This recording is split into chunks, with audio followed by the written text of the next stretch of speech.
orang bilang Habib Rizik, yang bikin Pancasila kan Bung Karno. Tunggu dulu, baca sejarah yang betul, saudara. Bung Karno pada sidang rapat BPUPKI, saudara, setelah tokoh-tokoh bicara tentang dasar negara, giliran terakhir Bung Karno yang bicara, saudara. Bung Yamin waktu bicara mengusulkan supaya Indonesia punya 5 dasar negara. Kemudian Bung Supomo juga mengusulkan hampir serupa. Nah, terakhir yang pidato Bung Karno. Bung Karno setuju dengan 5 dasar negara. Beliau usulkan namanya Pancasila. Itu betul, namanya dari Bung Karno, saudara. Tapi mari kita lihat bagaimana Pancasila Bung Karno, saudara. Pancasila Bung Karno, sila ketuhanan dijadikan sila buntut nomor 5. Nomor 1 itu pri kemanusiaan, nomor 5 baru ketuhanan, saudara. Pri ketuhanan, bukan pertama. Makanya ditolak oleh para kiai. Ketika sidang, ada pimpinan NU Kiai Haji Wahid Hashim, ada pimpinan Muhammadiyah Kiai Haji Abdul Qahar Muzakir, ada pimpinan Sarekat Islam, saudara, Kiai Haji Agus Salim. Mereka tolak. Nggak bisa, ketuhanan nggak boleh jadi nomor 5. Ketuhanan harus jadi nomor 1. Itu ulama yang ngotot, saudara. Biar tahu, setelah berdebat habis-habisan, Bung Karno, Bung Yamin, Bung Hatta nggak menang lawan kiai, saudara. Kiai mau diajak berdebat, Nah, Al-Quran 30 juz ada di kepalanya. Apabila Pancasila cuma 5 butir. Betul. Al-Quran 30 juz ada di kepala, Pancasila 5 butir, kecil. Mau diajak berdebat mana bisa. Akhirnya Bung Karno, Bung Hatta, saudara, Bung Yamin, Bung Supomo setuju ketuhanan dijadikan sila yang pertama. Nggak sampai situ, Bung Karno mengusulkan bahwa salah satu sila dalam Pancasila adalah demokrasi. Ditolak oleh ulama, saudara. Nggak bisa, demokrasi bukan ajaran Islam, bukan demokrasi, tapi musyawarah. Akhirnya dibuatlah sila keempat, kerakyatan yang dipimpin oleh hikmat kebijaksanaan dalam permusyawaratan perwakilan. Kok Habib hafal 5 butir? Masa kita nggak hafal? Makanya saya kaget ada menteri nggak hafal Pancasila. Persoalannya apakah ini benar begitu ya? Nah, saya punya pandangan lain ya. Nah, pertama, apakah tepat? Pandangan yang pertama kurang tepat ya. Mohon maaf, kurang tepat Habib ya. Kenapa? Karena Yamin dan Supomo tidak mengusulkan Pancasila ya. Hanya Soekarno yang mengusulkan Pancasila beserta 5 silanya.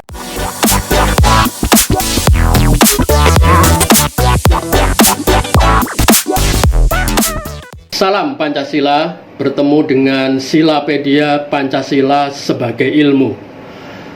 Kali ini saya akan menyampaikan tanggapan kembali terhadap pernyataan dari Habib Rizik Syihab terkait dengan sejarah kelahiran Pancasila. Tanggapan ini merupakan kelanjutan dari tanggapan saya yang pertama sebelumnya terkait dengan pandangan Habib Rizik mengenai sejarah Piagam Jakarta. Tetapi sebelum saya menyampaikan tanggapan ini, saya akan menjelaskan terlebih dahulu teman-teman ya, program dari Silapedia, kenapa menyampaikan berbagai tanggapan terhadap berbagai pandangan dari beberapa tokoh terkait dengan Pancasila.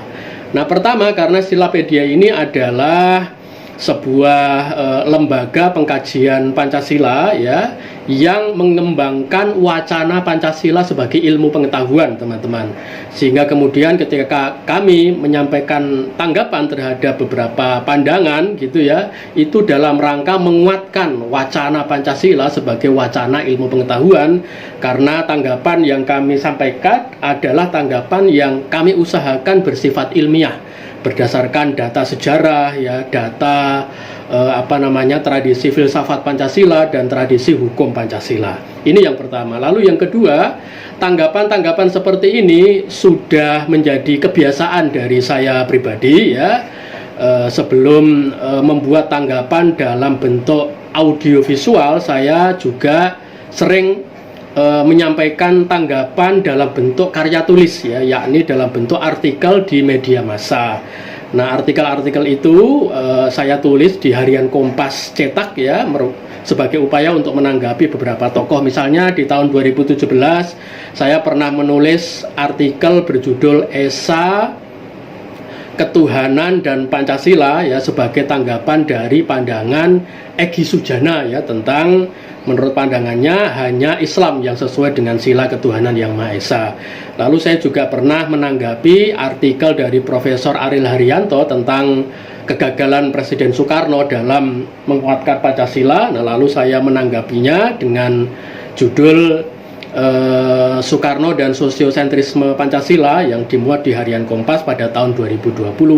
Demikian juga artikel saya misalnya yang berjudul RUU BPIP dan Institusionalisasi Pancasila di harian Kompas ya, itu juga ditanggapi oleh putra dari Presiden Soekarno, yakni Bapak Guntur Soekarno Putra gitu ya. Dan artinya saya sudah terbiasa melakukan tanggapan-tanggapan terhadap berbagai pandangan tentang Pancasila di harian Kompas gitu ya. Dan juga saya rutin ya menulis artikel tentang Pancasila di harian Kompas ya, sejak dulu sampai sekarang gitu, sampai ke depan, dan juga di media lain seperti di Media Indonesia, di Republika, di Koran Sindo dan sebagainya. Dan saya juga telah menulis buku tentang Pancasila yang diterbitkan oleh penerbit Gramedia Pustaka Utama ya, seperti buku Falsafah Kebudayaan Pancasila, lalu Islam, Pancasila dan Diradikalisasi, lalu kemudian Islam dan Pancasila Perspektif Maqasidus Syariah gitu ya, versi Profesor Yudian Wahyudi PhD ya. Dan pada tahun ini insya Allah buku saya tentang sejarah pemikiran Pancasila itu akan diterbitkan oleh penerbit Kompas, sehingga kemudian sebagai orang yang cinta dengan Pancasila ya, tentu saya terpanggil untuk menanggapi berbagai karya tulis dan sekarang berbagai pernyataan tentang Pancasila dalam rangka apa? Dalam rangka menguatkan Pancasila sebagai tradisi ilmu pengetahuan. Nah, lalu yang ketiga teman-teman yang perlu diketahui ya, video atau tanggapan yang kami buat melalui Silapedia TV ini adalah undangan ya untuk diskusi langsung ya dengan tokoh-tokoh yang kami tanggapi. Jadi misalnya sekarang saya membuat tanggapan terhadap Habib Rizik ya, kalau beliau berkenan ya, saya siap untuk berdiskusi langsung dengan Habib Rizik ya, kemudian tokoh-tokoh yang lain, sehingga kemudian kami tidak hanya membuat monolog ya, tetapi ini adalah undangan ya untuk kita berdiskusi secara langsung. Dan ke depan kami akan membuat program dialog di channel Silapedia TV ini, dan kami akan mengundang ya tokoh-tokoh yang kami tanggapi melalui metode monolog ini, karena metode monolog ini bukan dalam rangka ingin menjatuhkan atau ingin mendiskreditkan tokoh yang kemudian kita tanggapi, tetapi tujuan dari Silapedia adalah mengembangkan wacana tandingan ya, sebagai bagian dari upaya kita untuk mengembangkan pendidikan Pancasila bagi pemirsa Silapedia TV. Nah, sekarang saya akan masuk pada tema kali ini ya. Kalau kita lihat di dalam pernyataan Habib Rizik ada beberapa pandangan yang beliau sampaikan ya. Yang pertama, Soekarno hanya mengusulkan nama Pancasila, sedangkan Pancasila itu sendiri atau sila-silanya menurut beliau telah diusulkan oleh Mr. Yamin dan Mr. Supomo beberapa hari sebelum Soekarno berpidato pada tanggal 1 Juni 1945. Lalu yang kedua, menurut beliau ya, susunan dari Pancasila yang diusulkan oleh Soekarno itu berbeda dengan susunan yang ada di Piagam Jakarta dan Pancasila resmi, dan beliau menyatakan bahwa sila pertama dari usulan Pancasila Soekarno pada 1 Juni adalah pri kemanusiaan dan terakhir ketuhanan gitu ya. Dan kemudian yang ketiga, beliau juga menyatakan bahwa di 1 Juni Soekarno mengusulkan sila demokrasi, dan sila demokrasi ini lalu ditolak oleh para tokoh Islam, lalu diganti dengan sila musyawarah yang mencerminkan nilai-nilai Islam. Persoalannya apakah ini benar begitu ya? Nah, saya punya pandangan lain ya, tanpa berusaha untuk melakukan pendiskreditan ya terhadap Habib Rizik, karena Habib Rizik ini adalah tokoh yang juga concern dengan Pancasila ya. Nah, pertama, apakah tepat? Pandangan yang pertama kurang tepat ya, mohon maaf, kurang tepat Habib ya. Kenapa? Karena Yamin dan Supomo tidak mengusulkan Pancasila ya, hanya Soekarno yang mengusulkan Pancasila beserta 5 silanya gitu ya.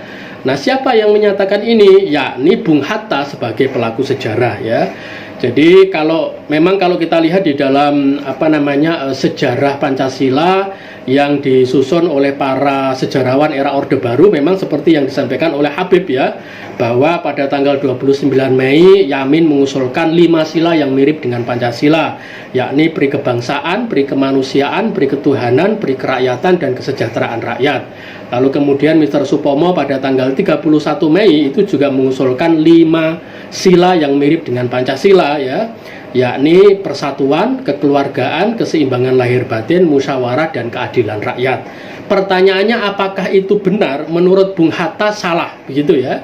Menurut Bung Hatta salah. Kenapa? Karena pertama, ya, 5 sila yang diidentikan dengan Yamin ya bukanlah 5 sila yang ia usulkan pada tanggal 29 Mei, teman-teman, melainkan 5 sila yang ditulis oleh Yamin dalam rangka penulisan draft pembukaan Undang-Undang Dasar menjelang rapat Panitia 9 atas perintah Presiden, atas perintah Soekarno ya sebagai Ketua Panitia 9. Jadi menurut Bung Hatta, menjelang rapat Panitia 9 itu, Soekarno sebagai Ketua Panitia 9 memerintahkan Yamin untuk menulis draft pembukaan Undang-Undang Dasar. Lalu kemudian Bung Karno menyampaikan kepada Mr. Yamin, Bung Yamin tolong tulis draft pembukaan Undang-Undang Dasar, masukkan 5 sila yang saya usulkan pada tanggal 1 Juni itu di dalam draft pembukaan itu, gitu loh.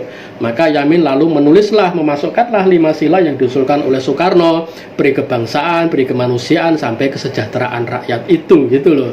Nah, tetapi menurut Bung Hatta, karena draft pembukaan Undang-Undang Dasar yang ditulis oleh Yamin itu panjang sekali, ya, ada 20-an halaman gitu ya, maka draft pembukaan Yamin itu ditolak oleh Panitia 9 ya, dan Panitia 9 bersama dengan Mr. Yamin lalu menulis draft pembukaan Undang-Undang Dasar yang pendek, yang 1,5 halaman, yang sekarang kita kenal dengan Piagam Jakarta. Maka 5 sila yang diidentikan dengan Yamin itu bukan usulan 5 sila yang dia usulkan pada tanggal 29 Mei, melainkan 5 sila Pancasila Soekarno yang ia tulis dalam rangka penulisan draft pembukaan Undang-Undang Dasar.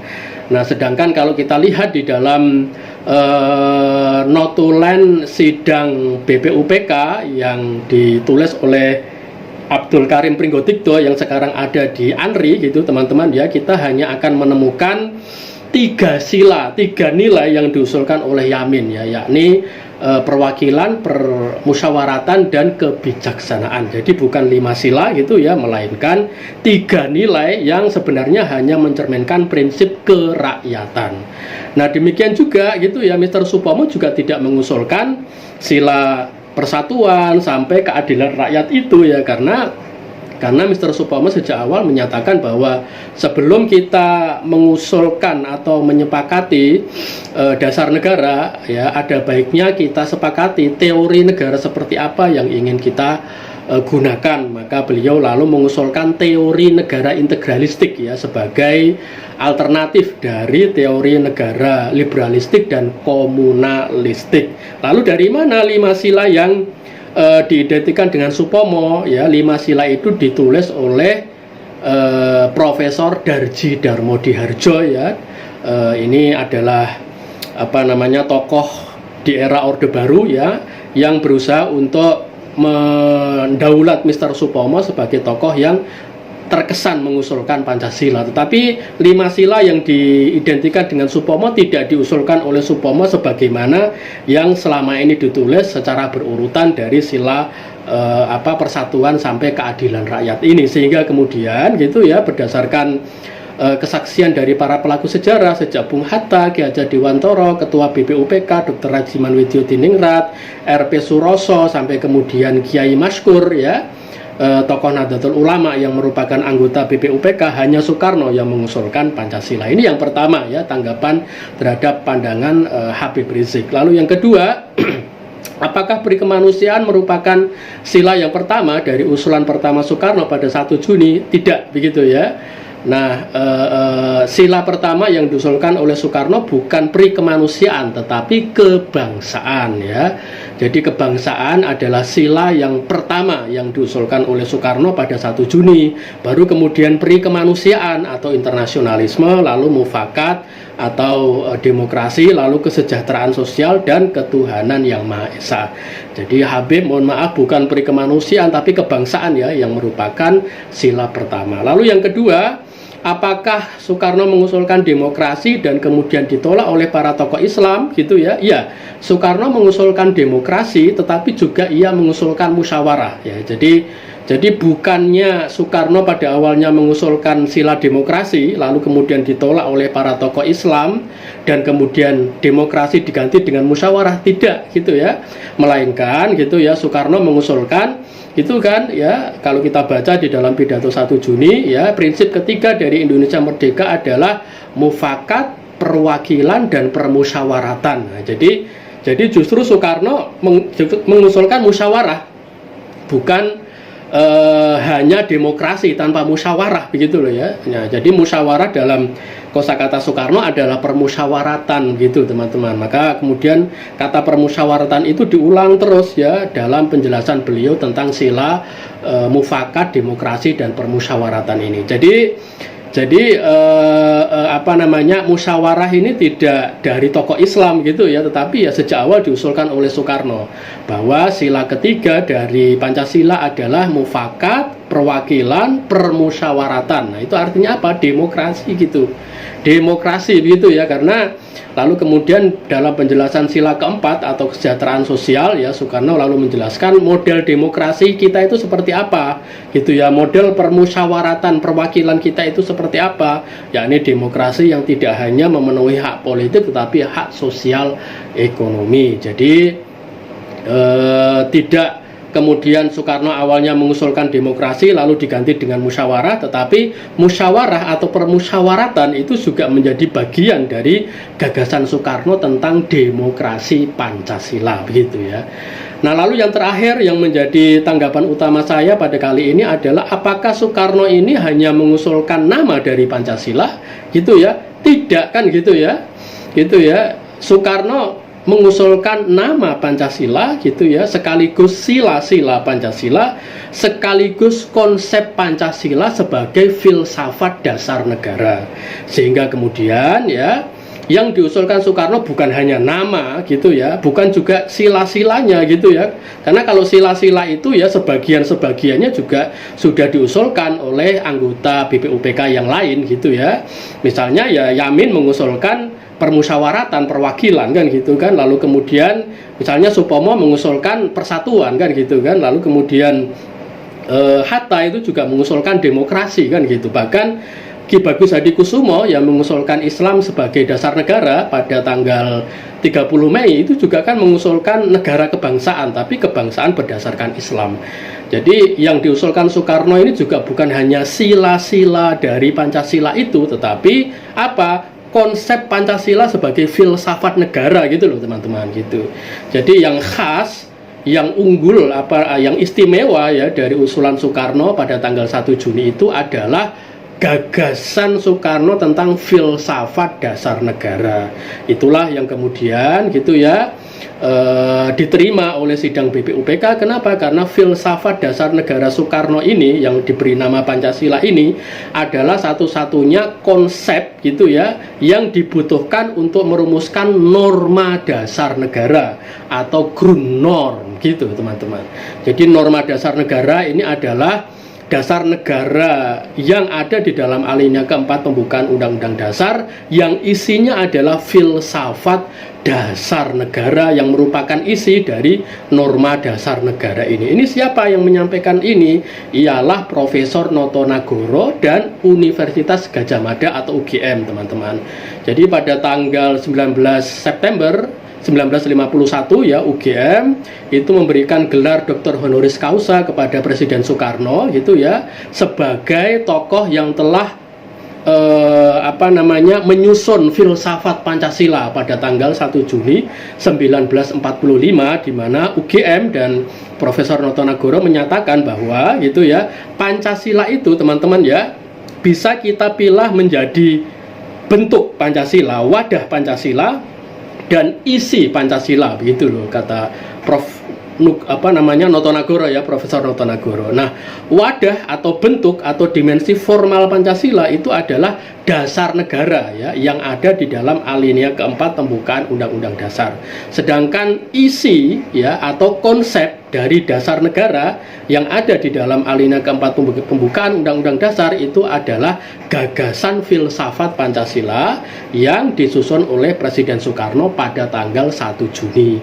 Nah, sekarang pertanyaannya ya, apakah usulan Bung Karno ini layak disebut sebagai filsafat? Ya sangat layak sekali gitu ya, karena memang beliau menyatakan gitu kan ya, sebenarnya yang Tuan Paduka Ketua BPUPK maksudkan sebagai dasar negara yang sedang kita rumuskan gitu ya pada sidang pertama BPUPK pada saat itu kalau dalam bahasa Belanda disebut sebagai filosofis grondslag gitu ya, atau filsafat dasar negara. Jadi dasar negara sebagai filosofis grondslag, sebagai filsafat dasar negara inilah ya yang diusulkan oleh Soekarno, begitu loh. Jadi Soekarno tidak hanya mengusulkan nama dari Pancasila gitu, dan beliau juga tidak hanya mengusulkan sila-sila dari Pancasila, tapi merangkum sila-sila Pancasila itu menjadi sebuah konsep filsafat negara. Itulah yang menjadi keistimewaan gitu ya, dan jasa besar dari Soekarno sebagai penggali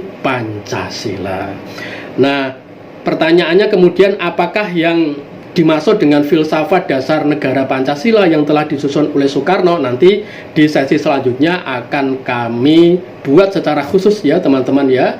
Jadi apakah yang dimaksud dengan filsafat dasar negara Pancasila yang disusun oleh Soekarno? Lalu kemudian yang kedua ya, apa saja prasyarat sebuah gagasan disebut sebagai filsafat yang telah dipenuhi oleh gagasan filsafat Pancasila Soekarno? Nah, itu apa saja gitu ya. Nah, itu nanti akan kami bikin ya, teman-teman ya, secara khusus di sesi selanjutnya. Terima kasih, semoga bermanfaat. Salam Pancasila.